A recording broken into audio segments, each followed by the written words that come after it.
स्कंद चौथा, अध्याय 14वा. आपण आधीच्या अध्यायात पाहिले की ध्रुवाचा नातू अंगराजा, त्याचा मुलगा वेन, तो अत्यंत क्रूर व निर्दयी होता. त्याच्या त्रासाने कंटाळून जाऊन अंगराजा राज्य सोडून निघून गेला. आता प्रजेच्या रक्षणासाठी भृगू आदी मुनींनी मंत्र्यांची संमती नसतानाही वेनला राज्याभिषेक केला. वेन अत्यंत कठोर प्रशासक होता, तसेच तो क्रूर व निर्दयी पण होता. राज्य मिळाल्याबरोबर तो उन्मत्त झाला, ऐश्वर्य मदाने आंधळा झाला. त्याने यज्ञ, दान, ज्ञान, हवन यावर बंदी आणली. त्याचा अत्याचार पाहून सर्व मुनी एकत्र आले व त्यांनी वेनला समजवण्याचा प्रयत्न केला.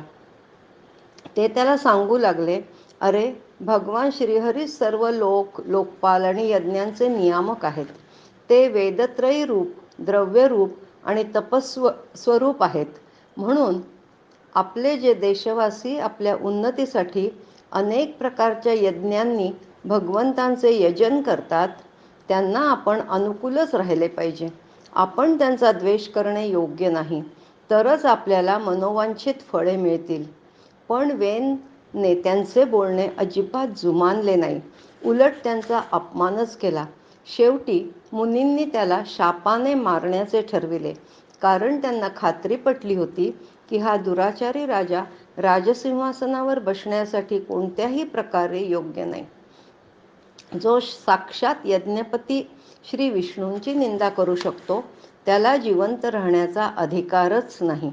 मुनींच्या शापित वाणीच्या नुसत्या हुंकारांनीच वेनला मृत्यू आला. परंतु त्याची आई सुनीथा, जी मृत्यूची मुलगी होती, त्याच्या शवाचे रक्षण करीत बसली. राजा नसल्याने देशात अराजकता मानली, राज्य शक्तिहीन झाले.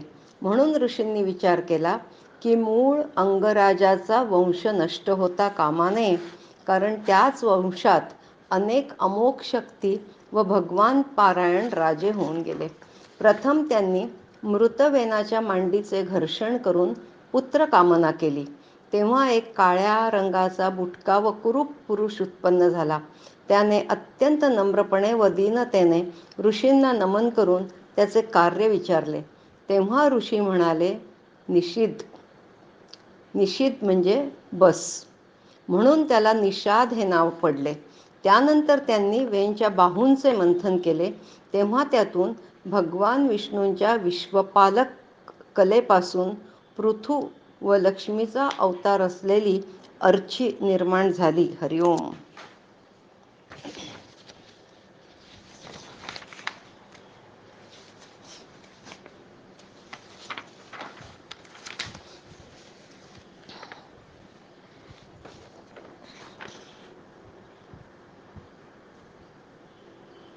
स्कंद चौथा, अध्याय 15, 16 व 17. आपण हे तीनही अध्याय एकत्रच घेत आहोत, कारण ह्या तीनही अध्यायात पृथुचरित्राचा उल्लेख आहे. ध्रुवाच्या नंतरच्या 7व्या पिढीत पृथु जन्माला आला. पृथूच्या रूपाने साक्षात श्रीहरींच्या अंशाचेच ह्या जगाचे रक्षण करण्याकरता अवतार रूपात जन्म झाला होता, हे सर्वांनीच जाणले. पृथु व अर्ची या दोघांच्या जन्मानंतर स्वयं ब्रह्मदेव, इतर देव व देवेश्वरांसह सर्वजण पृथ्वीतलावर आले. पृथूच्या उजव्या हातावरील भगवान विष्णूंच्या हस्तरेषा व चरणांवर कमळांचे चिन्ह पाहून ते त्याला श्रीहरींचाच अंश समजले, कारण ज्याच्या हातावर दुसऱ्या न तुटलेल्या चक्राचे चिन्ह असते, तो भगवंताचाच अंश असतो. पृथ्वीच्या हस्तरेषा तेच दर्शवित होते. त्याचवेळी आकाशात शंख, तुताऱ्या, मृदुंग, दुंदुभी आदी वाद्ये वाजू लागली. योग्य वेळी पृथ्वीचा राज्याभिषेक करण्यात आला. त्याच्या राज्याभिषेकासाठी विविध भागातून विविध साहित्य आणण्यात आले. सर्व लोकांचा अमाप उत्साह पाहून पृथुराजाला समजेना की हे आत्ता आपली प्रशंसा का करत आहेत. आणि तो आपल्या प्रजेला म्हणाला, धीर गंभीर आवाजात म्हणाला, माझी योग्यता प्रगट झाल्याशिवाय तुम्ही माझी प्रशंसा कशी काय करता? आता आपण 16व्या अध्यायात येतोय. जेव्हा सूत, मागध, बंदीजन पृथुराजाची स्तुती करू लागले, तेव्हा त्याने सर्वांना थांबवले व म्हणाला, श्रीहरींच्या गुणांशिवाय इतरांची स्तुती करू नये. ज्याप्रमाणे लज्जावान उदार पुरुष आपल्या एखाद्या निंद्य पराक्रमाची चर्चा होणे वाईट समजतो, त्याचप्रमाणे लोकविख्यात पुरुष आपल्या स्तुतीला सुद्धा निंदा समजतो. आधी मला श्रेष्ठ कर्म करू तर द्या. महाराज पृथूचे वचन ऐकून सूत वगैरे अत्यंत प्रसन्न झाले व ते नंतर मुनींच्या प्रेरणेने स्तुती करू लागले. शेवटी सर्वांना मनपसंत वस्तू देऊन राजाने सर्वांना प्रसन्न केले. आता 17व्या अध्यायात आपण बघतोय. त्याकाळी पृथ्वी अन्नहीन झाली होती. तिने अन्न व औषधी वनस्पती आपल्यातच दडवून ठेवल्या होत्या. प्रजा भुकेमुळे त्रस्त झाली होती. महाराज पृथूच्या राज्याभिषेकानंतर सर्व प्रजा राजाकडे येऊन याचना करू लागली व क्षुधा पीडितांना अन्न देण्याची विनंती करू लागली. राजाला पृथ्वीच्या बाबतीतले खरे कारण कळल्यावर तो क्रुद्ध झाला व हातात शस्त्र घेतले. जेव्हा पृथूने धनुष्याला बाण लावला, तेव्हा मात्र पृथ्वीचा थरकाप झाला व गायीचे रूप घेऊन ती पळू लागली. पण पळून जायला तिच्या पुढे कुठला मार्गच शिल्लक राहिला नाही. तेव्हा तिने परत माघारी फिरून पृथूच्या पाया पडली व त्याची याचना करू लागली. ती शेवटी असंही म्हणाली, जर माझाच विनाश झाला तर प्रजा काय पाण्यावर राहील का? तरी पृथुराजाने तिचा धिक्कार केला. आता मात्र त्याचे क्रुद्ध रूप पाहून पृथ्वी नरमली व नम्रपणा म्हणाली की आपण साक्षात परमपुरुष भगवान आहात आणि आपल्या मायेने अनेक प्रकारची शरीरे धारण करून गुणमय असल्याचे भासवता. वास्तविक पाहता आत्मानुभावाच्या द्वारा आपण अधिभूत, अध्यात्म आणि अधिदैवासंबंधी अभिमान आणि त्यातून उत्पन्न झालेल्या रागद्वेषादिकांपासून अलिप्त आहात. आपणच संपूर्ण विश्वाचे निर्माते आहात. ही त्रिगुणात्मक सृष्टी ही सुद्धा आपणच रचली आहे व मला सर्व जीवांचे आश्रयस्थान बनविले आहे. आपण सर्वथा स्वतंत्र आहात. कल्पाच्या आरंभी आपणच आहात. आपल्या आश्रयाने राहणाऱ्या अनिर्वचनीय मायेने या चराचर जगाची उत्पत्ती केली होती आणि त्या मायेच्या योगानेच आपण तिचे पालन करण्यासाठी तयार झाले आहात. आपण धर्मपारायण आहात. आपण एक असूनही मायेमुळे अनेक रूप आहात. आपणच ब्रह्मदेवाला उत्पन्न करून त्यांच्याकडून विश्वाची निर्मिती करवली आहे. आपण साक्षात सर्वेश्वर आहात. आपणच पंचमहाभूते, इंद्रिये, त्यांच्या अधिष्ठात्री देवता, बुद्धी आणि अहंकार रूप आहात. आपल्या शक्तीच्या द्वारा क्रमशः जगाची उत्पत्ती, स्थिती आणि संहार करीत आहात. वेगवेगळ्या कार्यांसाठी वेळोवेळी आपल्या शक्तीचा आविर्भाव, तिरोभाव होतो. आपणच रचलेले पंचमहाभूते, इंद्रिये आणि अंतःकरण रूप जग ठेवण्यासाठी आधी वराह रूप घेऊन मला रसातळातून पाण्याच्या बाहेर काढले होते. या त्रिगुणात्मक सृष्टीची रचना करणाऱ्या आपल्या मायेनेच माझ्यासारख्या साधारण जीवांचे चित्त भ्रमित होते. आपण साक्षात परमपुरुष आणि जगत विधाते आहात. आपणास मी शरण आली आहे. आपणास मी नमन करते. हरी. स्कंध 4 अध्याय 18. पृथुचरित्रच पुढे चालू आहे. पृथ्वीच्या वागण्याने पृथुराजाला संताप आला होता. तेव्हा त्याचा राग शांत करण्यासाठी पृथ्वीने त्याची केलेली स्तुती आपण पाहिली. ती पुढे पृथूला असंही म्हणाली की सत्य परिस्थिती मी तुला सांगते. पूर्वी ब्रह्मदेवांनी निर्माण केलेले धान्य इत्यादी सामग्री यमनियमांचे पालन न करणारे दुराचारी लोकच खाऊन टाकत असत आणि राजे लोकांनी सुद्धा तिकडे दुर्लक्ष केले. सर्वच जण चोरासारखे वागत असत. म्हणून यज्ञासाठी लागणाऱ्या औषधी मी लपवून ठेवल्या आहेत. आता आचार्यांनी सांगितलेल्या उपायांनी तुम्ही त्या बाहेर काढाव्यात. तसेच कल्याणकारी शक्तिवर्धक अन्न हवं असेल तर योग्य असे वासरू व दोहन पात्र आणून दोहन करणारा आणावा. त्यानंतर राजा, तू मला सपाट बनव, म्हणजे पावसाळा संपल्यानंतरही वर्षेचे पाणी सगळीकडे टिकून राहील, जेणेकरून माझ्या पोटातील आर्द्रता टिकून राहील. हेच तुमच्यासाठी मंगलकारी होईल. पृथ्वीच्या सांगण्याप्रमाणे राजाने खालीलप्रमाणे क्रिया केल्या. 1. स्वयंभू मनूलाच वासरू बनवले व स्वतःच्या हातावरच धान्याची धार काढली. 2. ऋषींनी बृहस्पतीला वासरू बनवून वाणी, मन आणि श्रोतृरूप पात्रामध्ये पृथ्वीच्या वेदरूप पवित्र दुधाचे दोहन केले. 3. देवतांनी इंद्राची वासरू म्हणून कल्पना करून सुवर्णमय पात्रात अमृत, मनोबल, इंद्रिय बल आणि शारीरिक बलरूपी दुधाचे दोहन केले. 4. दैत्य व दानवांनी प्रल्हादाला वासरू बनवून लोखंडी पात्रामध्ये मद्य व आसवरूप दुधाचे दोहन केले. 5.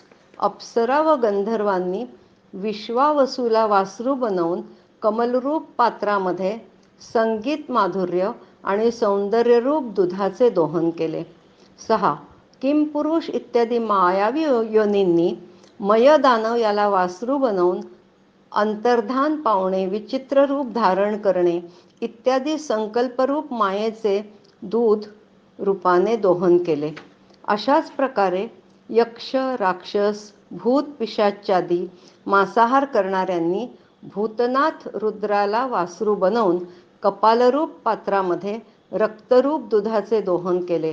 साप, नाग, विंचू इत्यादींनी तक्षकाला वासरू बनवून मुखरूप पात्रामध्ये विषरूपी दुधाचे दोहन केले. 9. पशूंनी बैलाला वासरू बनवून वनरूप पात्रामध्ये गवतरूप दुधाचे दोहन केले. सिंह, वाघ यासारख्या जनावरांनी सिंहरूप वासराद्वारा आपल्या शरीररूप पात्रामध्ये कच्च्या मांसरूपी दुधाचे दोहन केले. 11. पक्ष्यांनी गरुडाला वासरू बनवून फळे व किडे यांचे दोहन केले. 12. वृक्षांनी वडाच्या झाडाला वासरू बनवून अनेक प्रकारच्या रसरूपी दुधाचे दोहन केले. 13. पर्वतांनी हिमालयाला वासरू बनवून आपल्या शिखररूप पात्रामध्ये अनेक प्रकारच्या धातूंचे दोहन केले. पृथ्वी सर्व इच्छित वस्तू देणारी आहे आणि यावेळी ती पृथुराजाच्या अधीन होती, म्हणून सर्वांनी तिच्यापासून आपल्या इच्छित वस्तू प्राप्त करून घेतल्या. या घटनेनंतर राजा पृथूच्या मनात पृथ्वीबद्दल कन्येप्रमाणे स्नेह निर्माण झाला व त्याने तिचा कन्या म्हणून स्वीकार केला.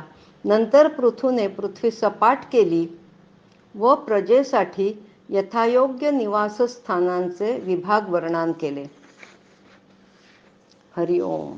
स्कंध 4 अध्याय 19. पृथुराजाने केलेले अश्वमेध यज्ञ. ज्या ठिकाणी सरस्वती नदी पूर्वाभिमुखी होऊन वाहते त्या ब्रह्मावर्त क्षेत्रात पृथुराजाने 100 अश्वमेध यज्ञांची दीक्षा घेतली. त्याच्या या संकल्पाने भगवान इंद्र नाराज झाले. त्यांना अशीही भीती वाटत होती की या यज्ञ महोत्सवाच्या यशस्वी होण्याने पृथू त्यांच्या वरचढ होईल, कारण सर्वच देवादिकांनी पृथुराजाला शुभचिंतक आशीर्वाद दिले होते. तसेच भूमीने यज्ञसामग्री, नद्यांनी पाणी, समुद्राने रत्नांच्या राशी, पर्वताने भक्ष्य, भोज्य, चोष्य आणि लेह्य हे अन्न दिले होते. यज्ञ सुरू झाल्यावर इंद्राने गुप्त रूपाने त्याच्या यज्ञाचा घोडाच पळविला. अत्री मुनींनी ते पाहिले आणि ते त्यांनी पृथु कुमारांना सांगितले. पृथु कुमाराने मायावी इंद्राशी युद्ध करून तो घोडा परत आणला, पण इंद्राने तो घोडा पुन्हा पळवला. तेव्हा मात्र पृथु कुमाराने संतापून जाऊन इंद्रदेवावर वार केला. त्याने घाबरलेल्या इंद्राने तो घोडा तिथेच सोडून दिला व अंतर्धान पावला. पृथु कुमाराचा पराक्रम पाहून महर्षींनी त्याला विजिताश्व हे नाव दिले. मायावी रूपे घेऊन घोडा पळवणाऱ्या इंद्राची ती पापांची खंड होती, म्हणूनच त्याला पाखंड म्हणू लागले. इंद्राच्या वाकड्या चालीचा अंदाज आल्यावर महाराज पृथू यांना फार क्रोध आला. त्यांचा क्रोधावेश पाहवत नव्हता. पण ऋत्विजांनी त्यांना समजावले की यज्ञदीक्षा घेतल्यावर कोणाचा वध करणे योग्य नसते. तसाही इंद्र पृथूच्या यज्ञातील यशाने निस्तेज झालेलाच होता. ऋत्विज तर इंद्रालाच यज्ञाच्या अग्नीत हवन करायला निघाले होते, पण तेवढ्यात ब्रह्मदेव तिथे आले व त्यांना अडवले. कारण इंद्र हा भगवंतांची यज्ञ नावाची मूर्ती आहे, त्यामुळे त्याला मारणे योग्य नाही. आता इंद्राला आणखी विरोध न करता सध्या हे जे 99 यज्ञ झालेले आहेत तेथेच थांबा. इंद्रावर राग धरू नका. आत्ता तुला जो क्रोध आला आहे त्याने तू भयंकर मोहरूपी अंधारात पडू शकतो. पृथुराजा तर स्वयं विष्णूचे अवतार होते, म्हणून त्या अवताराचा उद्देश विचारात घेऊन त्यांनी भृगू इत्यादी विश्वनिर्मात्या मुनीश्वरांचा संकल्प पूर्ण करावा. ब्रह्मदेवांनी असे समजावून सांगितल्यावर पृथुराजाने यज्ञाचा आग्रह सोडला व इंद्रासोबत प्रेमपूर्वक मैत्रीही केली. इतर देवांनी पण त्यांच्या यज्ञांनी तृप्त होऊन इच्छित वर दिले. यज्ञभोक्ता विष्णूंनी सुद्धा पृथूच्या 99 यज्ञांनी आनंद व्यक्त केला. ते इंद्रासह तेथे आले व त्याला जो उपदेश केला तो आपण पुढील अध्यायी बघणार आहोत. हरिओम. स्कंध 4 अध्याय 20. पृथूच्या 99 यज्ञांनी अश्वमेध यज्ञांनी आनंदी झालेले विष्णू स्वतः इंद्रासह तेथे आले व त्यांनी त्याला पुढील प्रमाणे उपदेश केला. भगवान विष्णूंनी पृथुराजाला सांगितले की थोर पुरुष, साधू आणि सद्बुद्धी संपन्न लोक दुसऱ्या जीवांचा द्रोह करीत नाहीत, कारण त्यांना माहिती असते की हे शरीर म्हणजे आत्मा नाही. ज्ञानी पुरुष या शरीराला अविद्या, वासना आणि कर्माचाच पुतळा समजून त्यात आसक्त होत नाहीत. जो शरीरातच आसक्त नसतो तो घर, पुत्र, धन यामध्ये ममता कशी बरं ठेवेल? हा आत्मा एक शुद्ध, स्वयंप्रकाश, निर्गुण, 3 गुणांचे आश्रयस्थान, सर्वव्यापक, माया आवरणशून्य, सर्वांचा साक्षी तसेच दुसऱ्या आत्म्याने रहित आहे, म्हणून शरीरापासून भिन्न आहे. जो पुरुष हे जाणतो तो प्रकृतीशी संबंध ठेवूनही तिच्या गुणांनी लिप्त होत नाही, कारण तो माझ्या प्रती म्हणजे परमात्म्यामध्ये स्थित असतो. जो पुरुष कोणत्याही प्रकारची कामना न ठेवता आपल्या वर्णाश्रम धर्माच्या द्वारे नियमितपणे श्रद्धापूर्वक माझी आराधना करतो, त्याचे चित्त हळूहळू स्थिर होते. चित्त शुद्ध झाल्यावर विषयांशी संबंधच राहत नाही आणि त्याला तत्त्वज्ञानाची प्राप्ती होते, जेणेकरून तो माझ्या समतारूप स्थितीला प्राप्त होतो. हीच परमशांती, ब्रह्म किंवा कैवल्य होय.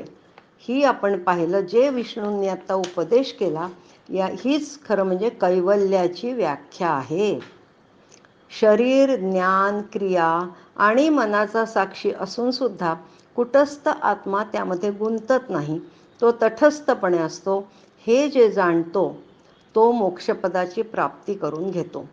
जन्ममरणरूप फेरा हा पंचमहाभूते, इंद्रिये, इंद्रियाभिमानी देवता आणि चिदाभास या सर्वांचा मिलाफ असलेल्या लिंग शरीरात असतो.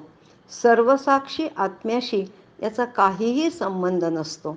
माझ्यामध्ये दृढप्रेम ठेवणारे बुद्धिमान पुरुष संपत्ती किंवा विपत्ती आली तर कधीही हर्ष शोकांच्या अधीन होत नाही. त्याला हर्षही होत नाही व शोकही होत नाही. म्हणून उत्तम, मध्य आणि अधम पुरुषांमध्ये तू समान भाव ठेवून सुखदुःख हे एकसारखे समज.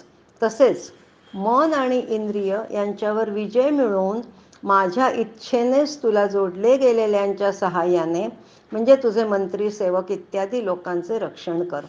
प्रजेचे पालन करण्यातच राजाचे कल्याण आहे.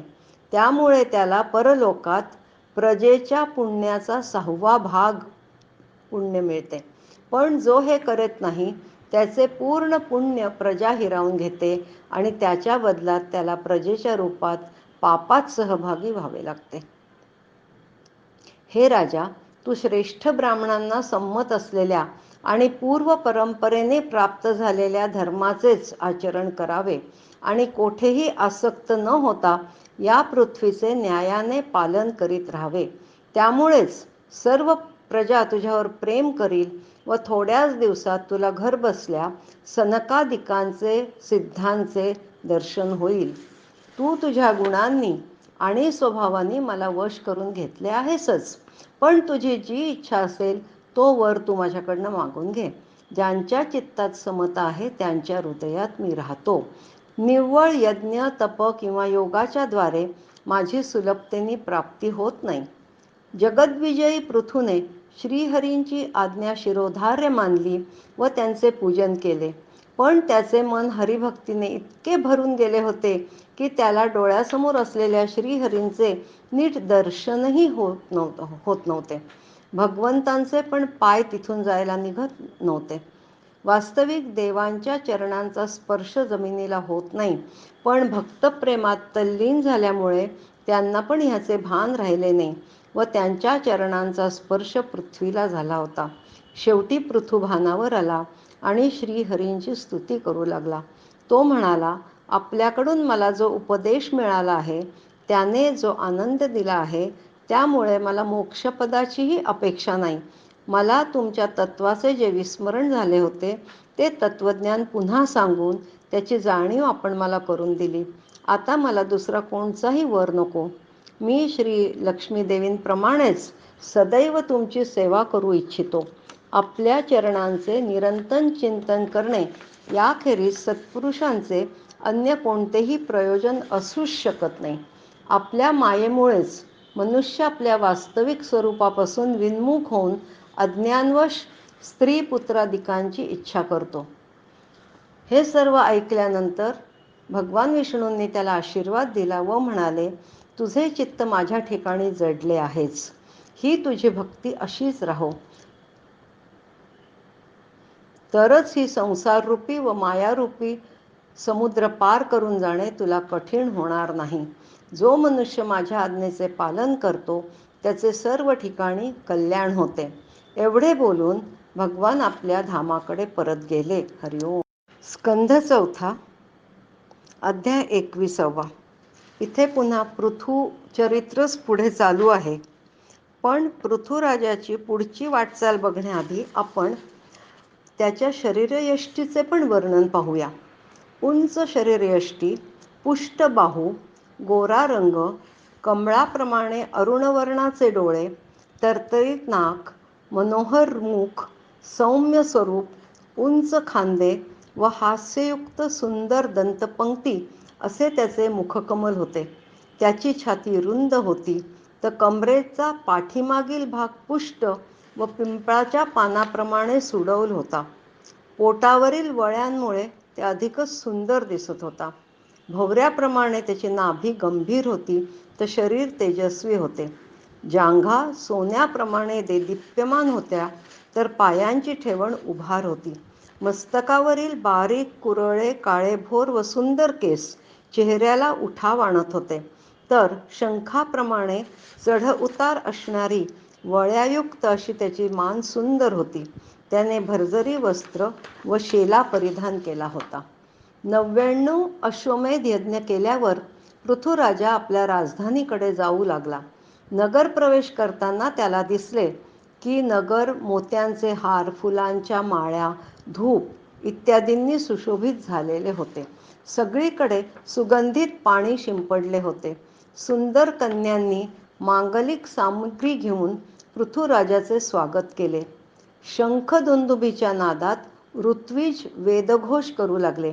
पण या सर्वांमुळे पृथूला मात्र कोणताही अभिमान वा अहंकार निर्माण झाला नाही. त्यानं सर्व प्रजेला इच्छित वर देऊन त्यांना प्रसन्न केले. राज्याभिषेकानंतर अनेक औदार्याची कामे करत त्याने पृथ्वीवर राज्य केले. पृथुराजा गंगा व यमुनेच्या मध्यवर्ती देशात निवास करीत होता. त्याने 7 द्वीपांवरील सर्व पुरुषांवर अखंड व अबाधित शासन केले. त्याच्या प्रत्येक कार्यात देव, महर्षी, ब्रह्मर्षी आणि राजर्षी उपस्थित असत. पृथूने आपली शरीरयष्टी पण छान राखली होती. एकदा पृथ्वीने आपल्या प्रजेला आपुलकीने उपदेश केला. तो म्हणाला, प्रजेने त्याचे रक्षण, शासन, उपजीविकेची सोय तसेच त्यांना मर्यादेत ठेवण्यासाठी पृथूची निवड केल्याबद्दल मी तुमचे आभार मानतो. व मग त्याने त्यांना उपदेश सुरू केला. तो म्हणाला, प्रजेला धर्ममार्गाचे शिक्षण देणे हे राजाचे कर्तव्य असते. आपण एकामेकांविषयी दोष पाहण्याची दृष्टी सोडून देऊन हृदयात भगवंताचे स्मरण करीत आपापल्या कर्तव्याचे पालन करीत राहावे. त्यातच प्रजेचे कल्याण आहे. आपापल्या कर्तव्याचे सर्वांनी पालन करीत राहावे, कारण काही श्रेष्ठ महानुभावांच्या मतानुसार कर्माचे फळ देणारे भगवान यज्ञपतीच आहेत. धर्म, अर्थ, काम व मोक्ष हे 4 चतुर्वर्ग, स्वर्ग व मोक्ष यांची एकरूपता होण्यासाठी कर्मफलदाते म्हणून भगवान गदाधरांचीच आवश्यकता आहे. ज्यांच्या चरणकमलांच्या सेवेसाठी निरंतर वाढणारी अभिलाषा त्यांच्या चरणनखातून निघालेल्या गंगेसमान संसार तापाने संतप्त झालेल्या जीवांचा सर्व जन्माचे संचित असलेले मनोमल तात्काळ नष्ट करते. त्यांच्या चरणांचा आश्रय घेणाऱ्याचे सर्व मानसिक दोष धुतल्या जातात. तसेच वैराग्य आणि तत्व साक्षात्कार रूप सामर्थ्य मिळवून पुन्हा या दुःखमय संसारात यावे लागत नाही. सर्वांनी वर्णाश्रमोचित आपापल्या चरितार्थाला उपयुक्त अशी अध्यापनादी कार्ये, ध्यान, भगवंतांची स्तुती, मानसिक, वाचिक व शारीरिक क्रियांच्या द्वारे पूजन, तसेच मनात कोणत्याही प्रकारची वासना न ठेवता भगवंतांचे सतत सेवेत हजर रहा. श्रीहरी स्वरूपतः विशुद्ध, विज्ञानघन आणि सर्व विशेषण रहित आहेत, पण अनेक विशेषणयुक्त यज्ञांच्या रूपात प्रकाशित होतात. ते सर्वव्यापक परमानंद स्वरूप असूनही प्रकृती, काल, वासना, अदृष्ट यापासून उत्पन्न झालेल्या शरीरातील विषयाकार झालेल्या बुद्धीमध्ये स्थिर होऊन त्या क्रियांच्या द्वारे प्रगट होतात. सहनशीलता, तपस्या आणि ज्ञान या विशिष्ट गुणांमुळे विष्णुभक्त आणि ब्राह्मणांचे वंश स्वभावतःच उज्ज्वल असतात. राजकुलाने त्यांच्यावर आपला अधिकार गाजवू नये. आपण सर्वांनी सर्व प्रकारे नम्रतापूर्वक धर्माचे निष्ठेने पालन करावे. त्या भगवंतांची नित्य सेवा केल्यानेच मनुष्य परमशांती रूप मोक्ष प्राप्त करून घेतो. पुढे म्हणाला पृथ्वी, नित्य, शुद्ध आणि सनातन वेदांना परमात्म तत्वाच्या ग्रहणासाठी श्रद्धा, तप, मंगलमय आचरण, संयम आणि समाधीचा अभ्यास यांनाच ब्राह्मण धारण करतात. म्हणून 4ही वर्णात ब्राह्मण वर्ण श्रेष्ठ आहे व श्रीहरींना पण त्यातच संतोष वाटतो. अशा ब्राह्मणांच्या चरणकमलांची धूळ मी आयुष्यभर माझ्या मुकुटावर धारण करीन, असे उद्गार पृथुराजाने प्रजेसमोर काढले व तो म्हणाला, त्या गुणवान, शीलसंपन्न, कृतज्ञ आणि गुरुजनांची सेवा करणाऱ्या पुरुषाजवळ सर्व प्रकारची संपत्ती आपणहून जाते. महाराज पृथूचे हे भाषण ऐकून देवता, पितर, ब्राह्मण व सर्व साधुजन अतिशय प्रसन्न झाले. आता त्यांना खात्री पटली की पृथूच्या पुण्यबलाने दुष्कर्मी वेनचा नरकवास टळला आहे. म्हणून सर्वांनी त्याला नमस्कार केला. हरिओम. स्कंध 4, अध्याय 22. इथे पण पृथुचरित्रच पुढे चालू आहे. या अध्यायामध्ये पृथुराजाला सनकादिकांनी काय उपदेश केला ते आपण बघणार आहोत. प्रजाजन जेव्हा पृथुराजाची स्तुती करत होते तेव्हाच दिव्य कांतिमान 4 सिद्धेश्वर आकाशातून अवतरले. ते सनकादिक होते. पृथुराजाने त्यांची अत्यंत आदराने यथासांग पूजा केली. हे सनकादिक म्हणजे श्री शंकर महादेवांचे ज्येष्ठ बंधू होत. बाल्यावस्थेपासूनच ते मुमुक्षूंच्या मार्गाने जात एकाग्र चित्ताने ब्रह्मचर्यादी महान व्रतांचे श्रद्धेने ते आचरण करीत होते. पृथुराजाने त्या ज्ञानी सनकादिकांना ह्या संसारात कोणत्या उपायाने मनुष्याचे सुलभतेने कल्याण होऊ शकते हे सांगण्याची विनंती केली. तेव्हा सनतकुमार म्हणाले, सत्पुरुषांची संगत ही श्रोता व वक्ता अशा दोघांनाही प्रिय असते. कारण त्यांच्यात होणारी प्रश्नोत्तरे सर्वांचेच कल्याण करतात. भगवंतांच्या चरणकमलांच्या गुणानुवाद मनुष्याच्या हृदयातील वासनारूप मल नष्ट करते. कारण त्या प्रभूंचे ते अविचल प्रेम असते. आत्मस्वरूप निर्गुण ब्रह्मामध्ये दृढ प्रेम असणे व आत्म्यापासून भिन्न असलेल्या देहादिकांबद्दल वैराग्य प्राप्त होणे हेच कल्याणाचे निश्चित साधन आहे. गुरु व शास्त्रवचनांवर विश्वास, भागवत धर्माचे आचरण, तत्वजिज्ञासा, ज्ञानयोगावरील निष्ठा, योगेश्वर श्रीहरींची उपासना, नेहमी श्रीहरींच्या पवित्र कथा श्रवण करणे, धन व इंद्रियांच्या भोगात रमलेल्या लोकांबद्दल प्रेम न ठेवणे, कोणत्याही जीवाला कष्ट न देणे, निवृत्तीनिष्ठेने आत्महिताचे अनुसंधान ठेवून श्रीहरींच्या पवित्र चरित्ररूपी अमृताचे सेवन करणे, निष्काम भावनेने यमनियमांचे पालन करणे, कधीही कोणाचीही निंदा न करणे, या सर्वांमुळे मनुष्याला कार्यकारणरूप संपूर्ण जड प्रपंचाविषयी वैराग्य निर्माण होते.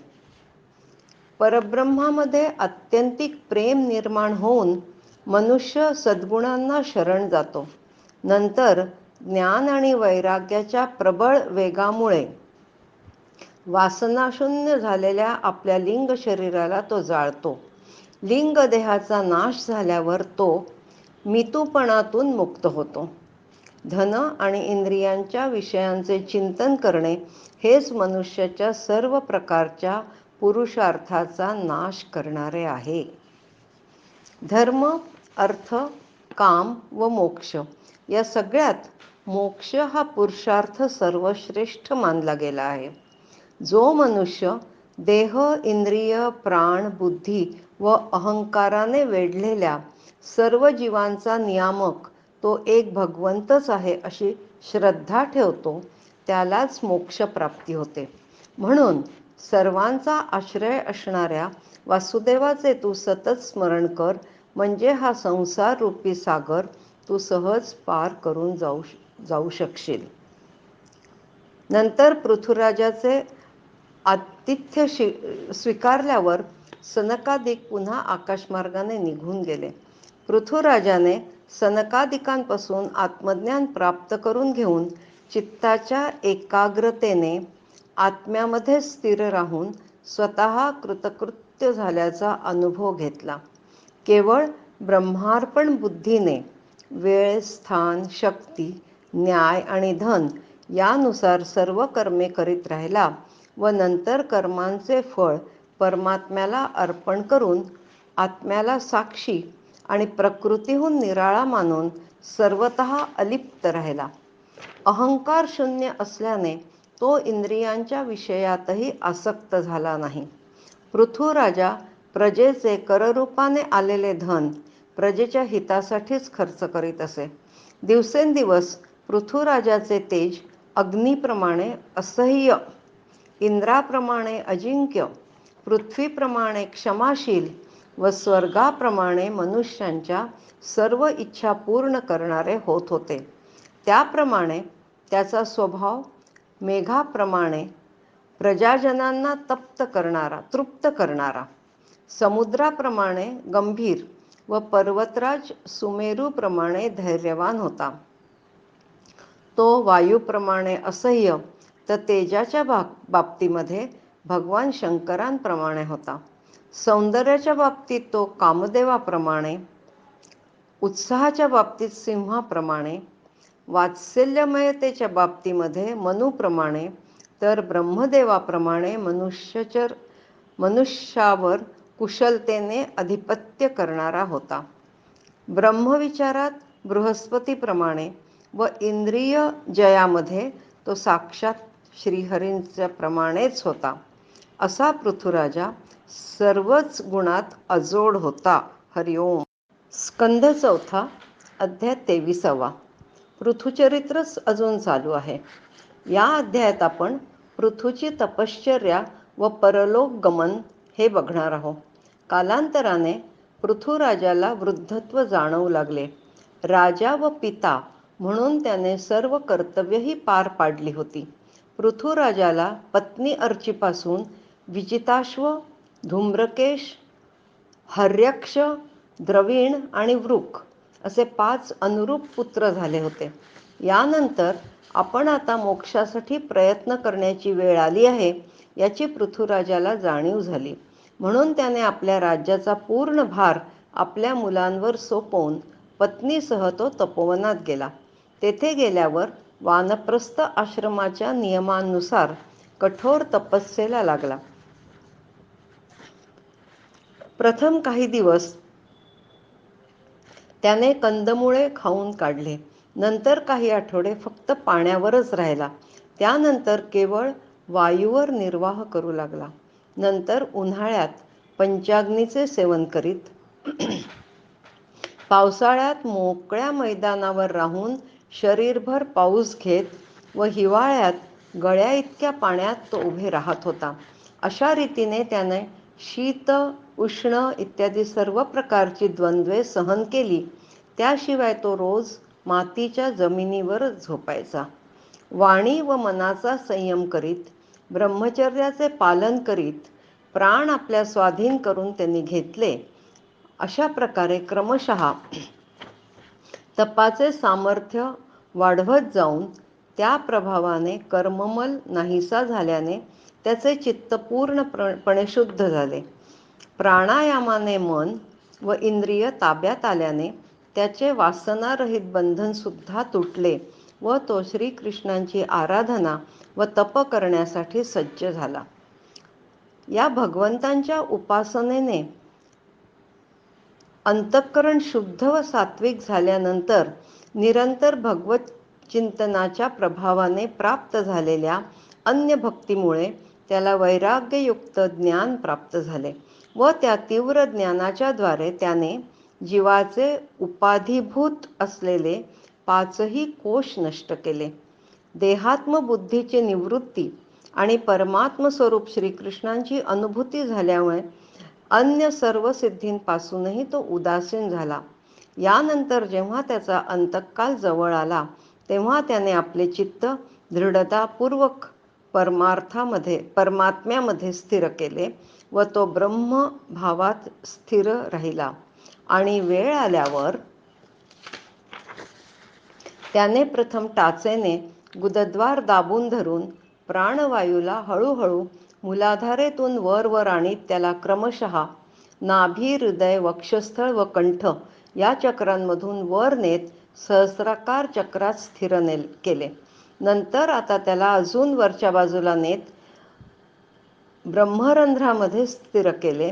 नंतर पूर्ण निरीच्छ होऊन त्याने प्राणवायूला समष्टी वायूमध्ये, शरीराला पृथ्वीमध्ये, तेजाला तेजामध्ये म्हणजे सूर्यामध्ये, आकाशाला महाकाशामध्ये व द्रव पदार्थांना पाण्यात विलीन केले. पुन्हा पृथ्वीला पाण्यामध्ये, पाण्याला तेजामध्ये, तेजाला वायूमध्ये व वायूला आकाशात लीन केले. नंतर मनाला इंद्रियामध्ये, इंद्रियांना त्यांच्या कारणरूप तन्मात्रांमध्ये व तन्मात्रांना अहंकारात लीन करून अहंकाराला पुढे महतत्वामध्ये त्याने लीन केले. नंतर महतत्वाला मायोपाधिक जीवामध्ये व त्या जीवाच्या उपाधीला ज्ञान व वैराग्याच्या प्रभावाने आपल्या शुद्ध ब्रह्मरूपात स्थिर होऊन टाकून दिले आणि वेळ आल्याबरोबर त्याने शरीर त्याग केला. पृथ्वीची पतिव्रता पत्नी अर्ची हिने पृथ्वीचा निष्प्राण देह पाहून खूप शोक केला. पण शेवटी तिने पर्वताच्या शिखरावर चिता रचून आपला देह त्यावर ठेवला. पर्वताच्या शिखरावर चिता रचून पृथ्वीचा देह त्यावर ठेवला व अंतक्रिया केली. नंतर स्वतःने नदीत स्नान करून चितेला 3 वेळा प्रदक्षिणा घालून ध्यान करीत जळत्या चितेमध्ये उडी घेतली व पतीबरोबर सहगमन केले आणि पृथूबरोबरच ती पण परमधामाला आत्मज्ञानांमध्ये गेली. आता पृथूने मोक्षप्राप्तीचे साधन करताना काय विशेष केले ते आपण पाहू. साधकाला जोपर्यंत योगमार्गाच्या द्वारे श्रीकृष्ण कथामृतांमध्ये प्रेम उत्पन्न होत नाही तोपर्यंत केवळ योग साधनेने त्याचा मोह दूर होत नाही. जो पुरुष महत्प्रयासाने भूलोकी मोक्षाचे साधन स्वरूप मनुष्य शरीर मिळाल्यावरही विषयांमध्ये आसक्त असतो तो निश्चितच आत्मघातकी समजावा. हा बोध पृथुराजाने आत्मसात केला होता. आता हा अध्याय जर सकाम भावनेने पठण केल्यास ब्राह्मण ब्रह्मतेज प्राप्त करतो, क्षत्रिय पृथ्वीपती होतो, वैश्य श्रेष्ठ होतो व शूद्र उत्तम संत होतो. हे परमपवित्र चरित्र भगवंतांचे महात्म्य प्रगट करणारे आहे व यावर निष्ठा ठेवणारा माणूस पृथुराजाप्रमाणे गती प्राप्त करून घेऊ शकतो. हरिओम. स्कंध 4 अध्याय 24. पृथुचरित्र पुढे चालू आहे. या अध्यायामध्ये पृथूची वंशपरंपरा आणि प्रचेतांना भगवान रुद्रांचा उपदेश म्हणजेच ह्या अध्यायामध्ये रुद्रगीता सांगितली आहे. पृथुपुत्र विजिताश्वला आपल्या लहान भावंडांबद्दल प्रेम होते म्हणून त्याने त्या चौघांनाही एकेका दिशेचे राज्य दिले. विजिताश्व कोमल मनाचा होता. राजाची कर्तव्ये त्याला फार कठोर व दुष्टांना कष्ट देणारी आहेत असे वाटले म्हणून एका दीर्घकाल चालणाऱ्या यज्ञाच्या दीक्षेच्या निमित्ताने त्याने आपले राज्य सोडून दिले व पूर्ण पुरुष परमात्म्याची आराधना करून स्थिर समाधीने भगवंतांचा दिव्यलोक प्राप्त करून घेतला. विजिताश्वचा नातू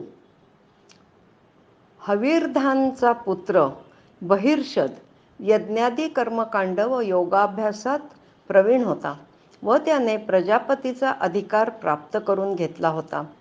याने इतके यज्ञ केले की पूर्वेकडे टोक करून पसरलेल्या दर्भांनी पूर्ण पृथ्वीच झाकल्या गेली होती. यामुळे तो प्राचीन बर्ही या नावाने प्रसिद्ध झाला. ब्रह्मदेवांच्या आज्ञेनुसार समुद्राची कन्या शतद्रुती हिच्याशी त्याचा विवाह झाला. ही एक अत्यंत लावण्यवती सर्वांग सुंदर किशोरी होती. या दोघांना 10 पुत्र झाले. ते सर्वच जण धर्मज्ञ व सारखे आचरण करणारे होते. या सर्वांना प्रचेताच म्हणत. या सर्वांनी पित्याच्या आज्ञेने संतान प्राप्तीसाठी समुद्रात जाऊन 10,000 वर्षे तप करून श्रीहरींची आराधना केली. हे तपश्चर्येला जात असताना श्री महादेवांनी त्यांना दर्शन देऊन कृपापूर्वक उपदेश केला. तो मनात धरूनच ते एकाग्रतापूर्वक ध्यान, जप व पूजन करीत राहिले. शंकरांनी या केलेल्या उपदेशालाच रुद्रगीता म्हणतात. नंतर ते 10 प्रचेता पश्चिम दिशेकडे गेले. त्या वाटेने जाताना त्यांना एक समुद्राप्रमाणे विशाल व अतिशय स्वच्छ सरोवर दिसले ज्यात विविध रंगांची कमळे डोलत होती. तटावर हंस, सारस, चकवे, कारंडव इत्यादी जलपक्षी विहरत होते. चारी बाजूंनी असलेल्या वृक्षवेलींवर भ्रमर गुंजरव करीत होते. तसेच मृदंग, पखवाज इत्यादी वाद्यांचा आणि गायनाचा मधुर ध्वनी ऐकू येत होता. इतक्यात देवाधिदेव श्री शंकर त्या सरोवरातून बाहेर येताना त्यांना दिसले. त्यांची कांती तापलेल्या सुवर्णराशीप्रमाणे होती. कंठ निळा होता व त्यांना 3 नेत्र होते. प्रचेतांनी श्री शंकरांना चरणस्पर्श करून नमस्कार केला तेव्हा शंकरांनी त्यांना रुद्रगीतेद्वारा उपदेश दिला. ते म्हणाले, जी व्यक्ती अव्यक्त प्रकृती आणि जीवसज्ञ पुरुष या दोन्हीचे नियामक आहेत, तसेच त्या वासुदेवांना शरण जाते, ती व्यक्ती मला अत्यंत प्रिय आहे. आपल्या वर्णाश्रमाचे चांगल्या प्रकारे पालन करणारा पुरुष 100 जन्मांनंतर ब्रह्मपदाला प्राप्त होतो. त्याहीपेक्षा अधिक पुण्य झाल्यावर तो मला प्राप्त होतो. परंतु जो भगवंतांचा, श्री विष्णूंचा अनन्य भक्त आहे, तो मृत्यूनंतर सरळ भगवान विष्णूंच्या त्या सर्व प्रपंचातील श्रेष्ठ परमपदाला प्राप्त होतो. मी व इतर देवांचा अधिकार संपल्यानंतरच विष्णुपद प्राप्त होते. आता मी तुम्हाला एक अतिशय पवित्र, मंगलकारक आणि कल्याणकारक स्तोत्र सांगतो. त्याने तुमचा तर उत्कर्ष होईलच, पण माझे देखील कल्याण होईल. असे बोलून श्री शंकर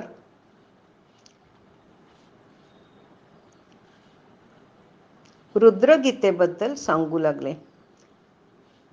रुद्रगीतेमध्ये श्री शंकरांनी वर्णन केलेले श्री विष्णूंचे रूप पहा आधी. श्रीहरींचे रूप सर्व इंद्रियांना तृप्त करणारे आहे. ते पावसाळ्यातील मेघाप्रमाणे स्निग्ध, शांत व सर्व सौंदर्याचे सारसर्वस्व आहेत. सुंदर 4 विशाल हात, अत्यंत मनोहर मुखरविंद, कमलदलाप्रमाणे नेत्र, सुंदर भुवया, डौलदार नाक, मनमोहक दंतपंक्ती, सुंदर गाल आणि 2 समान कान असलेल्या मुखावर प्रेमपूर्ण मोहक हास्य, कुरळे केस व त्यांच्या बटा, कमलपुष्पातील केशराप्रमाणे फडफडणारे पितांबर, झगमगणारी कुंडले, चमकणारा मुकुट, हातात कंकण, गळ्यात हार, पायात नुपुरे व कमरेला मेखला असलेले सुंदर शरीर, तसेच हातात शंख, चक्र, गदा, पद्म ही आयुधे असलेले व गळ्यात वनमाळ व कौस्तुभमणी ल्यालेल्या श्रीहरींचे दर्शन अत्यंत शोभायमान असते. त्यांचे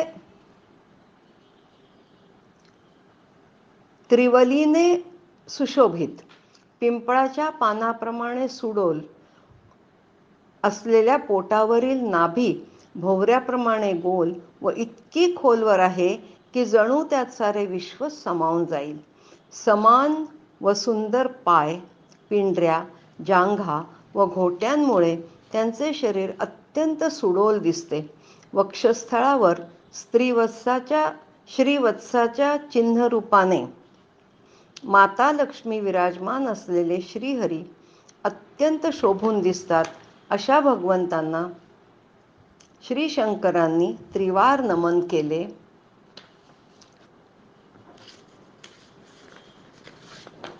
आणि पुढे म्हणाले, भगवंत नेहमी आपल्या निरतिशय परमानंद स्वरूपातच स्थिर असतात. ते सर्व लोकांचे आदिकारण आहेत. सूक्ष्म भूते आणि इंद्रियांचे नियंता, शांत, अविकारी व स्वयंप्रकाशी वासुदेव चित्ताचे अधिष्ठाता आहेत. ते अव्यक्त, अनंत व मुखाग्नीच्या द्वारा संपूर्ण लोकांचा संहार करणारे अहंकाराचे अधिष्ठाता संकर्षण आहेत. ते जगाचे उत्कृष्ट ज्ञानाचे उगमस्थान असणाऱ्या बुद्धीचे अधिष्ठाता अनिरुद्ध आहेत. तसेच आपल्या तेजाने जग व्यापणारे सूर्यदेव आहेत. ते संपूर्ण आहेत. त्यामुळे त्यांना वृद्धी किंवा क्षय नाही. ते स्वर्ग, मोक्ष व निरंतर पवित्र हृदयात वास करतात. ते स्वतःच अग्निदेव आहेत. पितर आणि देवांचे अन्न सोम तेच आहेत. सर्व प्राणांना तृप्त करणारे जल पण तेच आहेत. तेच सर्व प्राण्यांचे देह आहेत, तसेच ते पृथ्वी पण आहेत व विराट स्वरूप पण तेच आहेत. त्रैलोक्याचे रक्षण करणारे मानसिक, इंद्रियविषयक व शारीरिक शक्तिस्वरूप वायू पण तेच आहेत. शब्द पण तेच आहेत, आकाश पण तेच आहेत. त्याचप्रमाणे अतिशय पुण्याईने प्राप्त होणारे तेजोमय स्वर्ग वैकुंठातील लोक पण तेच आहेत. पितृलोकाची प्राप्ती करून देणारे निवृत्ती कर्मरूपही तेच आहेत. ते श्रीकृष्ण पुराण पुरुष व सांख्य व योगाचे अधीश्वर आहेत. तसेच ते सर्व कामनापूर्तीचे कारण, मंत्रमूर्ती व महान धर्मस्वरूप पण आहेत. त्यांची ज्ञानशक्ती कधीही कुंठित होणारी नाही. तेच कर्ता, तेच करण आणि तेच कर्म यांचे एकमेव आश्रय आहेत. व अहंकाराचे अधिष्ठाता रुद्र पण तेच आहेत. ते ज्ञान व क्रियास्वरूप तर आहेतच, पण त्यांच्यापासून परा, पश्यंती, मध्यमा आणि वैखरी या 4 प्रकारच्या वाणींची अभिव्यक्ती होत असते. अशा प्रभूंचे अनुपम रूप इंद्रियांना तृप्त करणारे आहेत. ते पावसाळ्यातील मेघाप्रमाणे स्निग्ध, श्यामसुंदर आहेत. त्यांचे रूप अत्यंत आकर्षक व शोभायमान आहे. त्यांच्या चरणांची शोभा शरद ऋतूतील कमलदलाच्या कांतीलाही मागे टाकणारी आहे. चित्तशुद्धीची इच्छा करणाऱ्यांनी त्यांच्या या श्लोकांमध्ये वर्णन केलेल्या रूपाचे नेहमी ध्यान केले पाहिजे.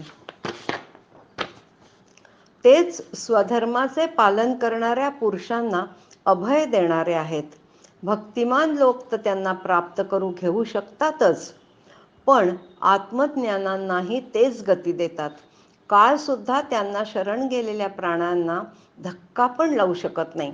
श्रीहरींचा सत्संग प्रेमी भक्तांशी क्षणभर जरी घडला तरी त्यांच्या जन्माचे सार्थक होते, कारण त्या व्यक्तीची मग कोणची इच्छाच शिल्लक राहत नाही. श्रीहरींचे चरण संपूर्ण पापराशी नष्ट करणारे आहेत. विशुद्ध, द्वेषरहित, शुद्ध चित्त भक्तांचा सत्संग तुमच्या कृपेने आम्हाला व्हावा, ही श्री शंकरांनी प्रचेतांना बोलून दाखवली. श्रीहरींमध्येच सर्व जग दिसते व म्हणूनच विस्तृत व प्रकाशमय ब्रह्मतत्व तेच आहेत. ते स्वतंत्र आहेत. त्यांच्या सगुण स्वरूपाचे श्रद्धापूर्वक पूजन केल्याने भक्ताला वेद व शास्त्र योग्य तऱ्हेने समजते. श्रीहरी अद्वितीय आदिपुरुष आहेत. भगवंतांची माया शक्तिसृष्टीच्या पूर्वी सुप्तावस्थेत असते, पण नंतर तिच्याचद्वारे सत्व, रज व तम अशा गुणांमध्ये भेद निर्माण होतो व त्या पाठोपाठच त्याच गुणांपासून महतत्व, अहंकार, आकाश, वायू, अग्नी, जल, पृथ्वी, देव, ऋषी व इतर प्राण्यांची उत्पत्ती होते. नंतर त्यांच्याच मायाशक्तीने जरायुज, अंडज, स्वेदज व उद्भिज्ज अशा 4 प्रकारच्या शरीरांमध्ये ते अंशरूपाने प्रवेश करतात. मानवी जीव नेहमी मोहात अडकलेला असतो. त्याचा लोभ व त्याची विषयांची लालसा वाढतच असते. पण कालरूप श्रीहरी नेहमी सावध असतात व कालरूपाने जीवाला गिळंकृत करतात. त्यांची अवहेलना करणाऱ्यांचे आयुष्य व्यर्थ जाईल. ब्रह्मदेव व स्वयंभूवादी 14 मनुही त्यांचीच पूजा करीत असतात. असे श्री विष्णू सर्वांचे सदैव निर्भय आश्रय आहेत. म्हणून सतत श्री विष्णूंचे स्तवन, चिंतन व पूजन करीत राहावे. हा श्री शंकरांनी केलेला उपदेश स्तोत्रांच्या द्वारे सांगितला गेला आहे. त्या स्तोत्राचे नाव योगादेश आहे. जो पुरुष याचा एकाग्र चित्ताने दररोज जप करेल त्याचे तात्काळ कल्याण होईल, तसेच त्याच्या सर्व इच्छा पूर्ण होतील. इतकेच नाही तर तो सर्व प्रकारच्या कर्मबंधनांतून मुक्त होईल. हरिओम.